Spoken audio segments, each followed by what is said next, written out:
নমস্কার বন্ধুরা, আজ আপনাদের আমি দেখাবো পিএইচই প্লেটের ক্র্যাক চেকিং কীভাবে করে। চলুন আপনাদের দেখাই যে পিএইচই প্লেটে ছোটো ছোটো লিক হয়, যেগুলো চোখেও দেখা যায় না, এত ছোটো ছোটো ছিদ্র, সেইগুলো কীভাবে টেস্ট করা হয় এই কেমিক্যাল দিয়ে, সেইটা আপনাদের আজকে আমি দেখাবো।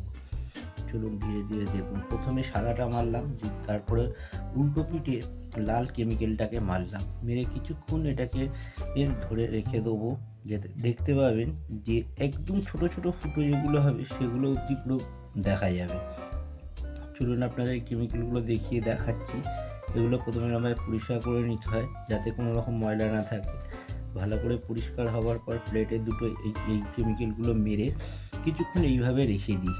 দেওয়ার পর খুব ছোট্ট ছোট যে ছিদ্রগুলো আপনাদের চোখে পড়বে না, সেই সব ছিদ্রগুলো বা ফুটোগুলো আপনি দেখতে পাবেন। দেখুন কত ছোট ছোট ফুটো। এই যে দেখুন লাল দাগটা এসছে না, এক পিঠে সাদা মেরেছিলাম, উল্টো পিঠে লাল মেরেছি। লালটা যেই মেরেছি, যেগুলো ফুটো আছে এই ফুটোগুলো মানে যেগুলো চোখে একদম দেখা যায় এত সূক্ষ্ম ছোট, সেই ফুটোগুলো দিয়ে ওই কেমিক্যালটা স্প্রে হয়ে বেরিয়ে চলে আসে। তারপর মানে আপনারা বুঝতে পারবেন যে এই প্লেটগুলো খারাপ আছে।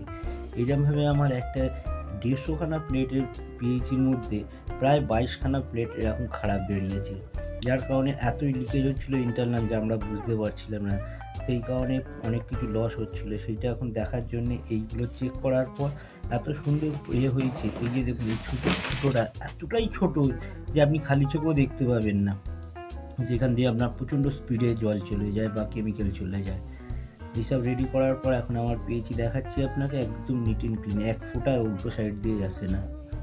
ভিডিওটাকে এতক্ষণ ধরে ধৈর্য সহকারে দেখার জন্য আপনাদের অসংখ্য ধন্যবাদ। আপনাদের যদি ভালো লাগে তাহলে ভিডিওটা একটি লাইক এবং শেয়ার করে দিন। ধন্যবাদ সকল বন্ধুদেরকে।